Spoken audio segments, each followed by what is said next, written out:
Hi friends, ஈஸியான gulab jamun recipe பார்த்துடலாமா? வாங்க பார்க்கலாம். இப்போ நம்ம 1 டீஸ்பூன் ரவை போட்டுக்கிட்டோம் ஃப்ரெண்ட்ஸ். இப்போ வந்து குலாப் ஜாமுன் பவுடர் போட்டுக்கணும். நம்ம எல்லாம் போட்டு மிக்ஸ் பண்ணிக்கலாம். ரவை, குலாப் ஜாமுன் பவுடர் எல்லாம் போட்டு மிக்ஸ் பண்ணிக்கலாம். இப்போ நம்ம கொஞ்சோண்டு மில்க் மேட் போட்டுக்கலாம். இப்போ நம்ம மில்க் ஆட் பண்ணிக்கலாம். கொஞ்சோண்டு மில்க்லாம் போட்டு நல்லா பிசைஞ்சிக்கலாம். மாவு வந்து சாஃப்டாக இருக்கணும் ஃப்ரெண்ட்ஸ். தப்பு தான் குலாப் ஜாமுனில் அந்த உருண்டை கரெக்டாக வரும், இல்லைன்னா நல்லா வராது. அதுக்காக நல்லா சாஃப்ட்டு கன்சிஸ்டன்சி வர வரைக்கும் நம்ம அதை மாவை மிக்ஸ் பண்ணிக்கலாம்.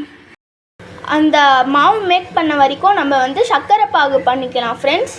தப்போ தான் குலாப் ஜாமுன் போடுறதுக்கு ஈஸியாக இருக்கும். நம்ம வந்து குலாப் ஜாமுனோட பால்ஸ்லாம் மேக் பண்ணிட்டோம் ஃப்ரெண்ட்ஸ். இப்போ நம்ம போட்டு வறுத்துடலாம். இப்போ நம்ம டால்டா போட்டு தான் ஃப்ரெண்ட்ஸ் குலாப் ஜாமுனை ஃப்ரை பண்ண போகிறோம். அதுக்காக டால்டாலாம் போட்டுக்கலாம்.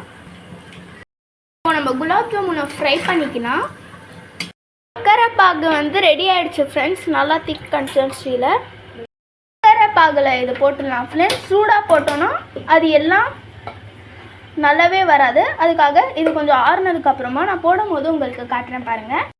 உங்களோட டேஸ்டியான குலாப் ஜாமுன் ரெடி ஆகிடுச்சு. ஒரு நைட் ஃபுல்லாகவே நம்ம அந்த சர்க்கரை பாதையில் போட்டு நல்லா ஊற வைக்கணும் ஃப்ரெண்ட்ஸ். தப்பு தான் குலாப் ஜாமுன் சூப்பராக ரெடி ஆகும். எங்கள் வீடியோ பிடிச்சிருந்துச்சுன்னா லைக் பண்ணுங்கள், ஷேர் பண்ணுங்கள், மறக்காமல் சப்ஸ்கிரைப் பண்ணிடுங்க. பாய், அடுத்த ஒரு வீடியோவில் பார்க்கலாம்.